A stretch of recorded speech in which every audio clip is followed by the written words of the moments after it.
How to create a WorldFirst bank account. So if you want to create a WorldFirst bank account, then what you need to do is first, you just need to simply open up your browser. After opening your browser, you need to just simply search for WorldFirst bank account and then go with www.worldfirst.com, which has that open a WorldFirst account now section. You need to click on it, which will take you to the official website like this.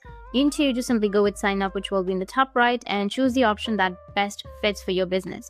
Like for example, I'll just simply go with a freelancer or a developer individual. So I'll just simply go with get started, which will be on the bottom. Then you need to go and select a country, any country that you're comfortable with, and then go with continue. And this will take you to the next step, which is your account.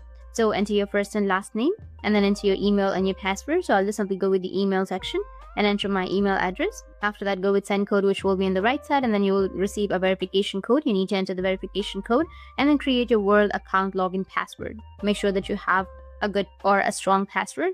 And then if you have any invitation code, you need to enter the invitation code, or it's just optional, and then click on this and then click on continue, which will be on the bottom. And for the next step, it will take you to the security section. Just enter the following details that it asks you, and at last you have the business section. You'll be able to enter the details correctly, and proceeding with these steps, you'll be able to create a WorldFirst bank account. And if you have any questions, feel free to comment below. Thanks for watching.